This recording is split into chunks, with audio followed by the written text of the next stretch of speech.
नमस्कार मंडळी, मायबोली मराठी न्यूज या आपल्या चॅनलमध्ये आपणा सर्वांचं अगदी मनापासून स्वागत आहे. आज आपण बाजरी तुमचं आरोग्य कसं सुधारू शकते आणि बाजरी खाण्याची सवय तुमच्या शरीराच्या आरोग्याला किती फायदेशीर ठरू शकते याबद्दल मी तुम्हाला सांगणार आहे. तुमच्या आहारामध्ये बाजरी कशी समाविष्ट करावी आणि त्याचे दुष्परिणाम कसे टाळावेत, जर तुम्हाला हे सर्व जाणून घ्यायचं असेल तर या व्हिडिओच्या शेवटपर्यंत माझ्यासोबत राहा. बाजरी भारतामध्ये सामान्यतः उपलब्ध असते आणि ती लहान गोल आकाराची असते. ती राखाडी ते हिरव्या रंगाची असते. बहुतेक लोक त्यातून भाकरी खाण्यास प्राधान्य देतात, जरी त्यापासून इतर अनेक गोष्टी देखील बनवल्या जात असल्या तरीसुद्धा.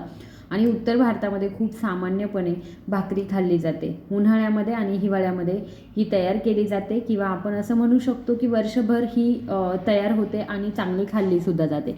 बहुतेक लोक हिवाळ्यामध्ये ते खाणं पसंत करतात. आता आपण बाजरी खाण्याचे आपल्या शरीरासाठी काय फायदे आहेत यावर चर्चा करूया.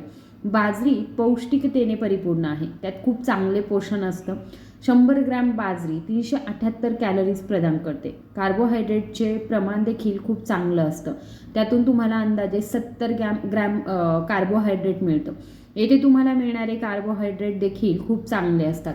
त्यात जटिल आणि साधे कार्बोहायड्रेट्स देखील असतात. याशिवाय त्यात फायबरचं प्रमाण देखील चांगलं असतं. या 100 ग्रॅममधून तुम्हाला अंदाजे 10 ग्रॅम चांगल्या दर्जाचं फायबर मिळतं, जे तुमच्या आरोग्यासाठी खूप चांगलं असतं. प्रथिनांबद्दल बोलायचं झालंच तर येथे तुम्हाला 11 ग्रॅम प्रथिने देखील मिळतात आणि त्यात प्रथिने खूप चांगली असतात. त्यात सर्व प्रकारचे आवश्यक अमिनो आम्ल असतात, म्हणून तुम्हाला येथे हे संपूर्ण प्रथिने मिळतात. बाजरीमध्ये चरबी देखील असते. तुम्हाला त्यात अंदाजे 45 ग्रॅम चरबी मिळते आणि या चरबीमध्ये ओमेगा 3 फॅटी आम्ल देखील असतं, जे मेंदू आणि मज्जातंतूच्या आरोग्यासाठी अत्यंत प्रभावी असतात. त्याचे असंख्य फायदे असल्याचे दिसून आलेलं आहे. बाजरीमध्ये अनेक जीवनसत्व असतात, विशेषतः बी complex, B1, B2, B3, B6 तसेच व्हिटॅमिन ई देखील भरपूर प्रमाणामध्ये असतं. बाजरीमध्ये लोह, मॅग्नेशियम, पोटॅशियम, फॉस्फरस आणि जस्त असलेले उत्कृष्ट खनिजे देखील असतात. त्याचं उत्कृष्ट पौष्टिक प्रोफाईल ते तुमच्या आरोग्यासाठी एक उत्तम अन्न बनवतं. तुमच्या आजी आजोबांनी कदाचित भरपूर बाजरी खाल्ली असेल आणि त्यांना कोणताही आजार झाला नसेल. जरी आजकाल त्याचा वापर लक्षणीयरित्या कमी झाला असला तरी मी ते विवेकीपणे वापरण्याचा आणि हळूहळू तुमच्या आहारामध्ये समाविष्ट करण्याचा सल्ला देते. बाजरी ग्लुटेन मुक्त आहे आणि त्यात कोणतंही ग्लुटेन नाही, जे तुम्ही जास्त गहू किंवा इतर गहूसारखे धान्य खाल्ल्यास हानिकारक असू शकतं. यामुळे पचनाच्या गंभीर समस्या उद्भवतात, वाढ थांबते, संसर्गाचा धोका वाढतो आणि तुमची प्रतिकारशक्तीसुद्धा कमी होते. ग्लुटेन संवेदनशीलता असलेल्या लोकांना गहू किंवा इतर ग्लुटेनयुक्त धान्य खाल्ल्यानंतर पोटामध्ये पेटके येतात, त्यांना अतिसार देखील होतो आणि त्यांचं आरोग्य लक्षणीयरित्या बिघडतं. निरोगी आहार असूनही त्यांचं शरीर कमकुवत राहतं आणि त्यांची वाढही थांबते. जरी तुम्हाला ग्लुटेन संवेदनशीलता नसली तरी मी आठवड्यातून एकदा किंवा दोनदा बाजरी खाण्याची शिफारस करते. तुम्हाला लक्षणीय फायदे मिळतील. बाजरी आतड्यांचं आरोग्य सुधारते आणि ते वाढवते, कारण त्यात चांगल्या दर्जाचं फायबर असतं. हे फायबर विरघळणारं आणि न विरघळणारं दोन्हीही असतं, जे आतड्याच्या आरोग्यामध्ये योगदान देतं आणि आतड्यातील बॅक्टेरियांना वाढीसाठी आवश्यक असलेले पदार्थ प्रदान करतं.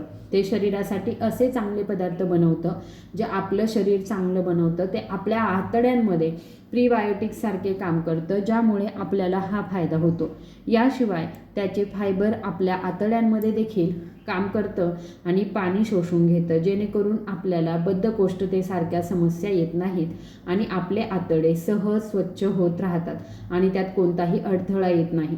जर तुम्ही चॅनलवर नवीन आला असाल तर चॅनलला सबस्क्राईब करा आणि तुम्ही हा व्हिडिओ कुठून बघत आहात हे मला नक्की सांगा. बाजरी वजन कमी करण्यासाठी देखील खूप फायदेशीर आहे. त्यात असलेले फायबर घटक तुम्हाला खूप मदत करतात. दुसरं म्हणजे त्याचे पौष्टिक प्रोफाईल तुमचं वजन कमी करण्यास देखील खूप मदत करतात. त्याच्या फायबरमुळे तुम्हाला वारंवार भूक लागत नाही, ज्यामुळे तुम्हाला मध्ये स्नॅक्स खाण्याची सवयही लागत नाही. तुम्ही यापासून दूर राहू शकता, जे तुमच्यासाठी फायदेशीर आहे. त्यात असलेले प्रथिने देखील चांगल्या प्रमाणामध्ये असतात, जे तुम्हाला संपूर्ण प्रथिने प्रोफाईल किंवा आवश्यक अमिनो आम्ल प्रदान करतात, जे तुमच्या आरोग्यासाठी फायदेशीर आहे. मी माझ्या वजन कमी करण्याच्या प्रवासामध्ये बाजरी देखील वापरली आणि सुमारे 28 किलो वजन कमी करू शकले. मी नियमितपणे बाजरी वापरते, मी ते अनेक प्रकारे खाते, मी त्यातून चपाती देखील बनवते, खिचडी खायला आवडते, मी ते अंकुरलेली देखील खाते आणि उन्हाळ्यामध्ये मी त्याची रबडी देखील खाते. म्हणून मी ते ताकासोबत घेते, ज्यामुळे माझ्या आतड्यांना अधिक फायदा होतो. बाजरी आपल्या हृदयासाठी देखील खूप चांगली आहे, कारण त्यात मॅग्नेशियम पोटॅशियमचं प्रमाण चांगलं असतं आणि त्यात अनेक असे अँटीऑक्सिडंट्स आणि पॉलिफेनॉल असतात जे आपल्या रक्तदाबावरती देखील नियंत्रण ठेवतात. रक्तदाब स्वतःच आपल्या हृदयाच्या समस्या निर्माण करणारे सर्वात मोठे कारण आहे. म्हणून जेव्हा आपण रक्तदाब चांगल्या प्रकारे नियंत्रित केला जातो तेव्हा आपल्याला अशा हृदयाच्या समस्या होणार नाही. तसेच त्याचं फायबर आपल्या आतड्यांच्या पातळीवरती आणि तेथे काम करतं, पण ते इतर कोलेस्ट्रॉलला देखील बांधतं आणि आपले लिपिड प्रोफाईल सुधारतं. कोलेस्ट्रॉलची पातळी आणि वाईट कोलेस्ट्रॉल, ज्याला आपण LDL कोलेस्ट्रॉल असंही म्हणतो, तर तेही कमी करतं, ज्यामुळे आपल्या नसांमध्ये प्लेक्स आणि सूज तयार होत नाही, ज्यामुळे रक्त आपल्या शरीराच्या प्रत्येक भागामध्ये पोहोचतं आणि त्यांना योग्यरित्या कार्य करण्यास अनुमती देतं. बाजरी ग्लुकोजची पातळी देखील प्रभावीपणे नियंत्रित करतं आणि मधुमेह व्यवस्थापनासाठी अत्यंत फायदेशीर आहे, कारण त्याचे उच्च गुणवत्तेचे फायबर आतड्यांसंबंधी पातळीवर कार्य करतं. साधे कार्बोहायड्रेट्स बांधते, जेणेकरून आपल्या आतड्यांमधून आपल्या रक्तप्रवाहामध्ये शोषले जाणारे पोषण हळूहळू शोषलं जातं आणि त्यामुळे अचानक साखरेचं प्रमाण वाढत नाही. बाजरीमध्ये कमी ग्लायसेमिक इंडेक्स देखील असतो. बाजरीमध्ये भरपूर ऊर्जा असते आणि ती आपल्या चयापचयाला चालना देते. मी आधी सांगितल्याप्रमाणे 100 ग्रॅम बाजरी 378 कॅलरीज प्रदान करते. ते आपल्याला चांगल्या प्रमाणामध्ये कॅलरीज प्रदान करते, जे आपल्या शरीरामध्ये हळूहळू सोडलं जातं आणि आपल्याला दिवसभर ऊर्जावान ठेवतं. शिवाय त्यातील उच्च गुणवत्तेचे प्रथिने आपल्या शरीरासाठी महत्त्वपूर्ण असतात. प्रथिनांचं पचन दरम्यान थर्मोजेनिक प्रभाव निर्माण करतं आणि आपलं शरीर प्रथिने पचवण्यासाठी आणि प्रक्रिया करण्यासाठी ऊर्जा खर्च करतं. हे आपल्या शरीराच्या ऊर्जेचा वापर करतं आणि त्याच्या थर्मोजेनिक प्रभावामुळे आपल्या चयापचयाला चालना देतं, ज्यामुळे आपलं शरीर कार्यक्षमतेने कार्य करू शकतं आणि चरबी जाळण्यास देखील मदत होते. बाजरी हाडांच्या आरोग्यासाठी देखील महत्त्वपूर्ण आहे आणि आपली हाडे आणि दात मजबूत करतं. त्यात फॉस्फरस आणि मॅग्नेशियम असतं, जे दोन्ही आपले दात आणि हाडांच्या मॅट्रिक्ससाठी महत्त्वपूर्ण असतात. हे पुरेशा प्रमाणामध्ये सेवन केल्याने आपले हाडे मजबूत होतात. हे वृद्ध व्यक्तींमध्ये हाडे कमकुवत होण्यास देखील प्रतिबंधित करतं, जे आपण रोखू शकतो. याला ऑस्टिओपोरोसिस म्हणतात. बाजरीमध्ये चांगल्या प्रमाणामध्ये अँटीऑक्सिडंट्स असतात. त्यात अनेक फिनोलिक संयुगे असतात, जे आपल्या शरीरासाठी खूप फायदेशीर असतात. त्यात क्विनाईन आणि क्वेरसिटिन देखील असतात, जे आपल्या शरीरामध्ये होणाऱ्या जळजळीवरती नियंत्रण ठेवतात. ते आपल्या शरीरातील चयापचय क्रियाकलापांवरती तयार होणाऱ्या मुक्त रॅडिकल्सना निष्क्रिय करतं, ज्यामुळे ते आपल्या शरीरामध्ये होणाऱ्या दीर्घकालीन जीवनशैलीच्या आजारांना लक्षणीयरित्या कमी करतं. ते आपल्या शरीरामध्ये सुरू असलेली जळजळ कमी करतं आणि अनेक कर्करोगांपासून देखील आपलं संरक्षण करतं. बाजरीमध्ये ओमेगा 3 फॅटी ॲसिड असतात आणि व्हिटॅमिन B कॉम्प्लेक्सची चांगली मात्रा देखील असते. ते मेंदूतून बाहेर पडण्यापासून या दोन्हींचं संरक्षण करतं आणि त्याच्यासाठी एक संरक्षक थरसुद्धा तयार करतं. वयानुसार आपल्याला विसरण्याची समस्या येते, ज्याला आपण अल्झायमर रोग असं म्हणतो, किंवा मग हातपाय थरथरायला लागतात. ते पार्किन्सन सारख्या आजारांवर देखील नियंत्रण ठेवतं. हे आपल्या मेंदूच्या विचार करण्याच्या क्षमतेसाठी खूप फायदेशीर आहे आणि स्मरणशक्ती खूप चांगलं ठेवतं. बाजरी आपल्या शरीरातील हार्मोनल संतुलन देखील खूप चांगलं ठेवतं.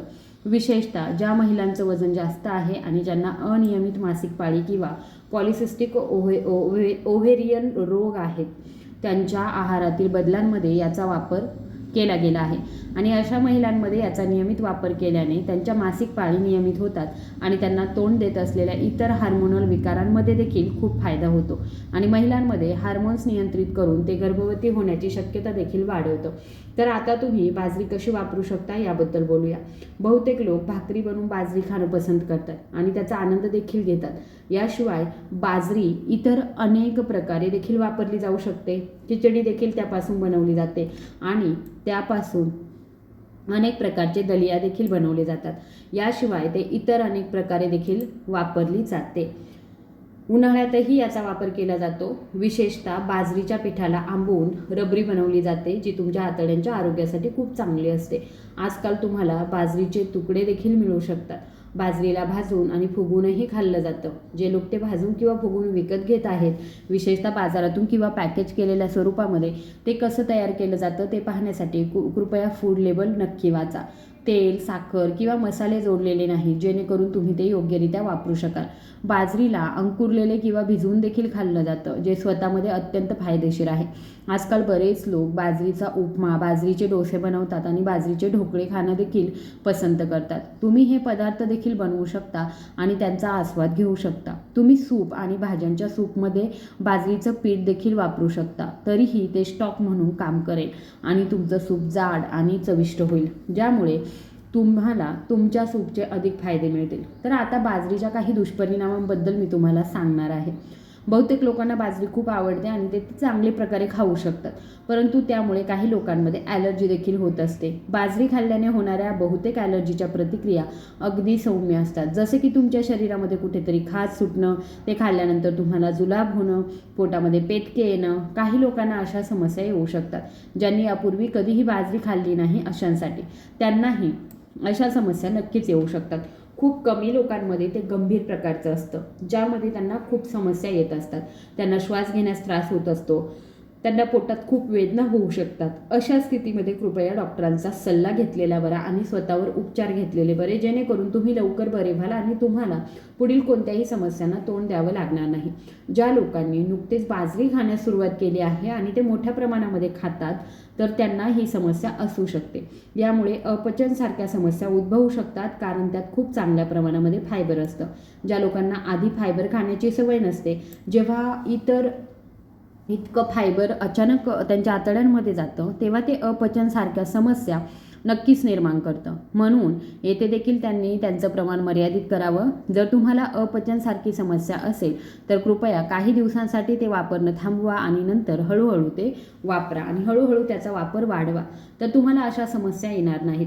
बाजरीमध्ये प्रथिने चांगली असतात आणि ज्या लोकांना सांध्यांमध्ये संधिवात आहे, ज्यामध्ये युरिक ॲसिड जमा होतं आणि त्यांना सूज आणि वेदना होतात, त्यांनीही बाजरीचं सेवन कमी करावं. त्यांनी ते जास्त प्रमाणामध्ये सेवन करू नये, कारण हे प्रथिने शेवटी युरिक ॲसिडमध्ये बदलतात आणि त्यांना हानी पोहोचवत असतात. म्हणून त्यांना ते नियंत्रित करणं आवश्यक आहे. जर तुम्ही बाजरी खाताना कमी पाणी पित असाल तर ते तुमचं नुकसान देखील करू शकतं, कारण त्यात फायटेट्स आणि ऑक्सलेट्स देखील असतात. जर तुम्ही ते खूप जास्त प्रमाणामध्ये वापरत असाल तर ते तुमच्या मूत्रपिंडांना हानी पोहोचवू शकतं, शरीरामध्ये ऑक्सलेट स्टोन तयार करू शकतात. म्हणून जर तुम्ही पाण्याचं सेवन वाढवलं तर तुम्हाला ही समस्या होणार नाही. ज्यांना ते वापरून पाहायचं आहे आणि जे ते पुरेशा प्रमाणामध्ये वापरतात, त्यांच्यासाठी मी असं सुचवेन की तुम्ही नेहमी भरपूर पाणी प्या. जेव्हा तुम्ही बाजरी वापरता तेव्हा तुम्हाला हे दुष्परिणाम जाणवणार नाहीत. तर शेवटी बाजरीपासून जास्तीत जास्त फायदा घेण्यासाठी आरोग्य टिप्स म्हणजे ते आंबवलेलं खाणं किंवा खिचडी म्हणून खाणं किंवा अंकुरलेलं खाणं. जर तुम्ही ते इतर भाज्यांसोबत या 3 प्रकारे वापरलं तर तुम्हाला सर्वात जास्त फायदा होईल. आणि भरपूर पाणी पिण्यास विसरू नका, कारण तुमच्या शरीरातून ऑक्सलेट्स आणि फायटेट्स योग्यरित्या काढून टाकले जातील आणि तुम्हाला कोणतेही दुष्परिणाम जाणवणार नाहीत, याची खात्री करणं खूप महत्त्वाचं आहे.